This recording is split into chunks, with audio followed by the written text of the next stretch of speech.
Hello YouTube and welcome into another part 0 video for the A&W Deity Challenge. I am the Game Mechanic here with you as always, and today we've got some hot Scythian action coming your way in the form of Tomyris, one of the original OP leaders.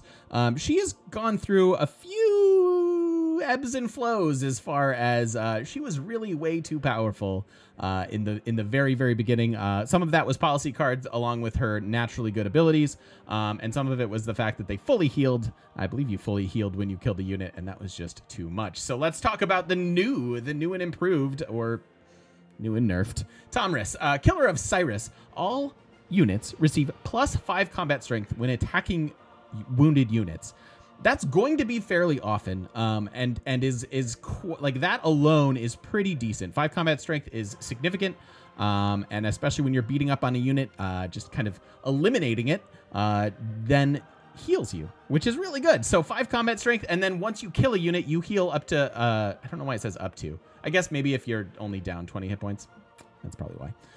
Then you heal up to 30 hit points. I believe that used to full heal you, which was just too stupid. You couldn't ever stop their army. But so now you still heal, and that's still very strong. An extra 5 combat strength with killing wounded units. That is an A+ ability. That's very good. Specifically is for domination. So that's absolutely a thing. But usually you're going to fight something early. Whether that's barbs or holding off an invasion or something along those lines. So pretty relevant in just about every single game. So that is a very good place to start. People of the Steppe, or Steep, depending on how you want to pronounce it, and you know whether or not you're a grammar Nazi. You can receive a 2nd light cavalry unit, or Saka horse archer, each time you train one in a city. Yeah, no, that's what it does. It gives you 2 units when you produce just 1. That's ridiculous. That is a very unique ability to her. Nobody else has anything quite like this. That is basically the Venetian arsenal for horses. So in the same way that the Grecians start with basically the Forbidden City, you kind of start with a land Venetian arsenal. So that's really good. Now, it's only one particular type of unit, so it's light cavalry or your Saka horse archers, which I'll get to.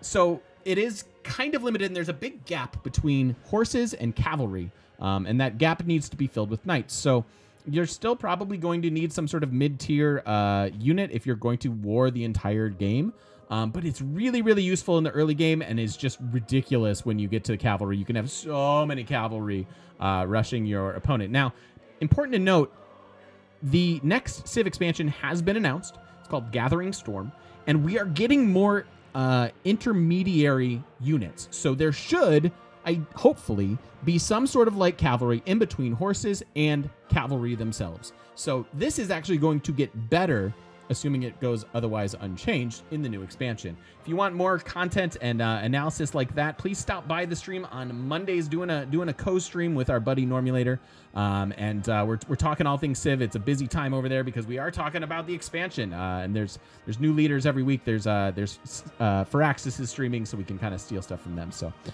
just a little plug for the old Twitch there. The Saka horse archer, cast in high relief to the people of the steppe, is really bad. This is a very mobile ranged unit. It would be fine if it had a range of 2, but it only has a range of 1, so it has to get right up next to a city center. I really wouldn't build this other than just for era score. It's just not they're going to die. It's a ranged unit that's mobile, and that's a cute idea, but in effect, they're not very good. So kind of a bummer of a unique unit, but that kind of makes sense because this is so freaking strong. So build one for era score, and then probably don't worry about it ever again. The Kurgan is also leaves something to be desired. It gives you faith and gold, and cannot be built on hills, and gives you extra faith for adjacent pastures. Not really sure what you're supposed to be doing with faith and gold. Maybe it's by the mid-tier government that gives you the ability to faith by units, but if that's when you're starting your war, that's weird. It's just kind of, it's too cute, and it doesn't really fit into what she's trying to do.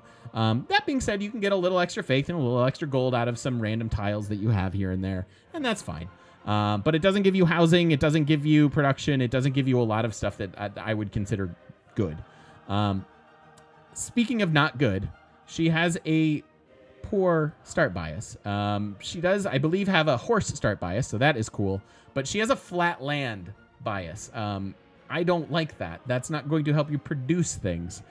So she has basically like a flat grassland, a flat plains, and all that. So that is the opposite of what you want to be doing with the Civ. We override it because we do New World Age and wet anyways. So you won't notice it really in the games that I play. But if you're playing her on a default map, she's actually like scripted to avoid hills and things that you might want. So that's a bit of a bummer, but overall a super, super fun militaristic Civ. This is a blast of a game. I think one of our better played of the series. So hopefully you guys will enjoy it. Thanks for watching. And don't forget to stop by twitch.tv/thegamemechanic. Come say hi to us in person on the internet. Thanks for watching, everybody. See you in the next one.